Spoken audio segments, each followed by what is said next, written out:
ನವೀನ್ ಅವರೇ, ಹಾಂ ಸರ್. ತಾಳಗುಂದ ಉತ್ಸವ ಮಾಡಿದ್ರಲ್ಲ, ಹಾಂ ಸರ್. ಅದಕ್ಕೆ ಹಣಕಾಸು ಎಷ್ಟು ಖರ್ಚಾಯಿತು ಸರ್ ಅದು ಒಂದು ಒಂದು ಒಂದು 80,000 ರೂಪಾಯಿ ಅವಾಗ ಖರ್ಚು ಮಾಡಿರ್ಬೋದು, ಒಂದು 10-12 ವರ್ಷದ ಹಿಂದೆ. ಹಿಂದೆ ಹಿಂದೆ. ಆ ಹಣ ಯಾರು ಬರ್ಸಿದ್ರು? ಈಗ ನಮಗೆ ಆ ಹಣನ ನಮಗೆ ತಾಳಗುಂದದಲ್ಲಿ ಒಂದು ನಮ್ಮ ಸ್ನೇಹಿತರ ತಂಡ ಇತ್ತು, ಅವರು ಒಂದಷ್ಟು ಕಾಂಟ್ರಿಬ್ಯೂಷನ್ ಮಾಡಿದ್ರು. ಜೊತೆಗೆ ನಾನು ಕೂಡ ಒಂದಷ್ಟು ಕಾಂಟ್ರಿಬ್ಯೂಷನ್ ಮಾಡಿದೆ.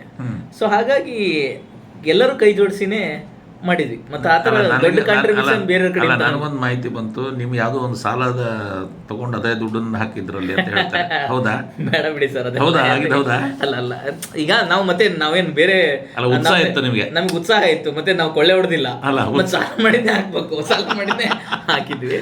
ಬಟ್ ನಮ್ಗೆ ಅಲ್ಲಿ ಲೋಕಲ್ ಸ್ಥಳೀಯವಾಗಿ ಒಂದು ಯುವಕರ ತಂಡ ದೊಡ್ಡ ಪ್ರಮಾಣದಲ್ಲಿ ಇತ್ತು, ಅವರು ಕೂಡ ಒಂದಷ್ಟು ಕೈಯಿಂದ ಕಾಂಟ್ರಿಬ್ಯೂಷನ್ ಮಾಡಿ ಒಂದು ದಿನ ಮಾಡಿದ್ರ? ಅದು ಒಂದು ದಿನ ಉತ್ಸವ ಸರ್. ಅಂದ್ರೆ ಶಿರಾಳಕೊಪ್ಪದಲ್ಲಿ ರ್ಯಾಲಿ, ತಾಳಗುಂದದಿಂದ ಜ್ಯೋತಿ ತಗೊಂಡು ಶಿರಾಳಕೊಪ್ಪದ ಎಲ್ಲ ಶಾಲಾ ಕಾಲೇಜುಗಳ ಮಕ್ಕಳಿಂದ ದೊಡ್ಡ ರ್ಯಾಲಿ ನಡೀತದೆ.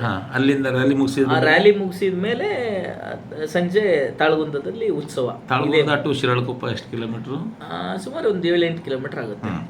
ಜ್ಯೋತಿ ಅಲ್ಲಿಂದ ತಂದ್ರಿ? ಹೌದು, ತಾಳಗುಂದ. ಮತ್ತೆ ವಾಪಸ್ ತಾಳಗುಂದಕ್ಕೆ ಹೋಗಿದ್ರಾ? ಮತ್ತೆ ತಾಳಗುಂದಕ್ಕೆ ಹೋಗೋದು. ಆಮೇಲೆ ಸಂಜೆ ಕಾರ್ಯಕ್ರಮದಲ್ಲಿ ನಮ್ಮ ಗುಡಪ್ಪ ಜೋಗಿ ಅವ್ರದ್ದೇ ಒಂದು ಕಾರ್ಯಕ್ರಮ ಇತ್ತು.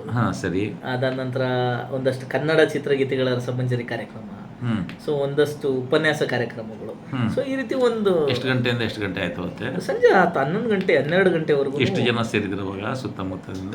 ಒಂದು ಸರ್ ಒಂದು 2,000 ಜನ ಸಾರ್ವಜನಿಕರಿದ್ರು. ಅದೆಲ್ಲಕ್ಕಿಂತ ವಿಶೇಷವಾಗಿ ನಾವು ಒಂದು 80 ಹಳ್ಳಿಗಳಿಗೆ, ನಮ್ದು ಲೋಕಲ್ ಒಂದು ಕೇಬಲ್ ಚಾನಲ್ ಇದೆ, ಸಾಯಿಬಾಬಾ ಮತ್ತೆ ಇನ್ನೊಂದು ಸುಮಾ ಸೆಟಲೈಟ್, ಅವೆರಡೂ ಸೆಟಲೈಟ್ಗಳಿಂದನೂ ನಾವು ಲೈವ್ ಟೆಲಿಕಾಸ್ಟ್ ಮಾಡಿ, ಅಂದ್ರೆ ಜನಗಳು ಸುಮಾರು ಒಂದು 80 ಹಳ್ಳಿಯಲ್ಲಿ ಅವ್ರ ಮನೆಯಲ್ಲೇ ಟಿವಿಯಲ್ಲಿ ನೋಡಿದ್ರು. ಅಂದ್ರೆ ಅವಾಗ ಅಷ್ಟೆಲ್ಲ ಇನ್ನು ಈ ತರ ಯೂಟ್ಯೂಬ್ಗಳದ್ದು ಇನ್ನೂ ಅಷ್ಟು ಪ್ರಭಾವ ಇರಲಿಲ್ಲ.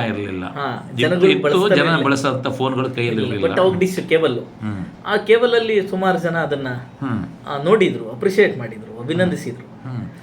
ಆ ಉತ್ಸವ ನಡೆದ ನಂತರ ಏನು ಪರಿಣಾಮಗಳಾಯ್ತು ಅಂತ ಅನಿಸ್ತದೆ ಪತ್ರಕರ್ತರಾಗಿ ನಿಮಗೆ? ಉತ್ಸವ ನಡೆದ ನಂತರ ನಮಗೆ ನಮ್ಮನೆಗಿರೋ ಮಹತ್ವನೇ ಗೊತ್ತಿರಲಿಲ್ಲ. ನಮ್ಮನೆ ಯಾವ ಸ್ಥಳದಾಗಿದೆ, ನಮ್ಮ ತಾಲೂಕಿನಲ್ಲಿ ಇಷ್ಟೆಲ್ಲ ಪೊಟೆನ್ಷಿಯಲ್ ಇದೆಯಾ, ಇಷ್ಟೆಲ್ಲ ಒಂದು ಮೌಲ್ಯ ಇದೆಯಾ ಅನ್ನೋದು ನಮಗೆ ಗೊತ್ತಿರಲಿಲ್ಲ. ಅದು ನಮಗೆ ಗೊತ್ತಾಯ್ತು ಅಷ್ಟೇ, ಬೇರೆ ಏನೂ ಆಗಲಿಲ್ಲ. ಇಷ್ಟು ದಿನ ಗೊತ್ತಿರಲಿಲ್ಲ, ಈಗ ಗೊತ್ತಾಗಿದೆ. ಅದಕ್ಕಿಂತ ಹೆಚ್ಚಿಗೆ ಮತ್ತೇನೋ ಆಯಿತು ಅಂತ ನಾನು ಅನ್ಕೊಳಲ್ಲ. ಆಮೇಲೆ ನೀವು ಪ್ರಜಾವಾಣಿನಲ್ಲಿ ಬರೆದ್ರಲ್ಲ, ಕಂತುಗಳಾಗಿ ಲೇಖನ ಬರೆದ್ರಿ, ನಾನು ಓದಿದ್ದೆ. ಆ ಲೇಖನಗಳ ಎಫೆಕ್ಟ್ ಏನು ಅನಿಸ್ತು ಸರ್? ಲೇಖನಗಳ ಎಫೆಕ್ಟು ತುಂಬಾ ಆಗಿದೆ, ವಿಶೇಷವಾಗಿ ವಿದ್ಯಾರ್ಥಿಗಳಿಗೆ.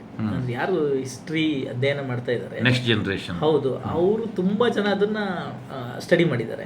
ಈಗ ನಮಗೆ ಡೆಸ್ಕಲ್ಲೂ ಕೂಡ ನಮ್ಮ ಸರ್ಗಳು ಹೇಳ್ತಿದ್ರು, ಕೆಲವೊಂದನ್ನು ನಾವು ಒಂದು ಏನು ಇತಿಹಾಸದ ಪದಗಳಲ್ಲಿ ಬರಿತಾ ಇರ್ತೀವಿ, ಕೆಲವೊಂದು ಅದನ್ನ ಒಂದು ಸ್ವಲ್ಪ ನಮ್ಮ ಜನಸಾಮಾನ್ಯರಿಗೆ ಅರ್ಥ ಆಗೋ ರೀತಿಯಲ್ಲಿ ಅದನ್ನ ಬರೆಯೋದಕ್ಕೂ ನಮ್ಮ ಸರ್ ಇದು ಮಾಡ್ತಿದ್ರು. ನಮ್ಮ ಬ್ಯೂರೋ ಚೀಫ್ ಇರ್ಬೋದು, ನಮ್ಮ ಡಿಸ್ಟಿಕ್ ರಿಪೋರ್ಟರ್ ಇರ್ಬೋದು, ಅಂದ್ರೆ ಬ್ಯೂರೋ ಚೀಫ್ ಯಾರಿದ್ರು ಅವಾಗ?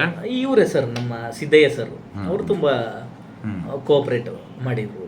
ಸೊ 10 ಸರಣಿ ಬರಬೇಕು ಅಂದ್ರೆ ಅದು ಆರ್ಡಿನರಿ ಟಾಸ್ಕ್ ಅಲ್ಲ. ಅದ್ರ ಜೊತೆಗೆ ನಮಗೆ ನಮ್ಮ ಮುಖ್ಯ ಸಂಪಾದಕರು ರವೀಂದ್ರ ಭಟ್ರು ಸರ್, ಅವರು ಕೂಡ ಇದನ್ನ ತುಂಬಾ ಅಪ್ರಿಷಿಯೇಟ್ ಮಾಡಿ ಇದು ಮಾಡಿದ್ದಾರೆ. ಬೇರೆಯವರೆಲ್ಲ ನನಗೆ ಕೆಲವರು ಇದು ಮಾಡಿದಾರಲ್ಲ, ಸೊ ಅವರು ತುಂಬ ಇದನ್ನ ಅಪ್ರಿಷಿಯೇಟ್ ಮಾಡಿದ್ದಾರೆ. ಅಂದರೆ ಇಲ್ಲೇನು ವಿಶೇಷ ಅಂದರೆ ಬ್ರಾಹ್ಮಣ ರಾಜ, ಅಂದರೆ ಬ್ರಾಹ್ಮಣ ಅವತ್ತೇನು ಜಾತಿಯಿಂದ ಬ್ರಾಹ್ಮಣ ಇರಲಿಲ್ಲ, ಅವರು ವೃತ್ತಿಯಿಂದ ಬ್ರಾಹ್ಮಣ ಆಗ್ತಿದ್ರು. ಈಗ ಅದನ್ನ ಮಾತಾಡಕೊಂಡ್ರೆ ಮತ್ತೆ ಕೆಲವರು ಈಗ ಬ್ಯಾಕ್ವರ್ಡ್ ಕಮ್ಯುನಿಟಿ, ಬುಡಕಟ್ಟು ಕಮ್ಯುನಿಟಿ ಇದೆ. ಬಟ್ ನಮಗೆ ಶಾಸನಗಳು ಸಿಗ್ತಾ ಇರೋದನ್ನ ನಾವು ಮಾತಾಡ್ಬೋದು ಅಷ್ಟೇ. ಈಗ ಮತ್ತೆ ಅದಕ್ಕೆ ಯಾರು ಮತ್ತೆ ಕಾಮೆಂಟ್ ಹಾಕಿ ಇದು ಹಂಗಲ್ಲ, ಅದಕ್ಕೆ ನಮ್ಮ ಹತ್ರ ಉತ್ತರ ಇಲ್ಲ. ನಮಗೀಗ ದಾಖಲೆ ಇರೋದು, ಅಕಾರ್ಡಿಂಗ್ ಟು ಡಾಕ್ಯುಮೆಂಟ್ ನಾವು ಮಾತಾಡ್ತಾ ಇರೋದು ಅವನು ರಾಜ. ಸೊ ನೀವು ಈ ಗೂಗಲ್ ಡಿಸ್ಕವರಿ ಇದು ಬರುತ್ತೆ, ನ್ಯೂಸ್ ಫೀಡಿಂಗ್, ಸೊ ಅದರಲ್ಲಿ ತುಂಬ ಅದು ನ್ಯೂಸ್ ಕ್ಯಾರಿ ಆಯಿತು.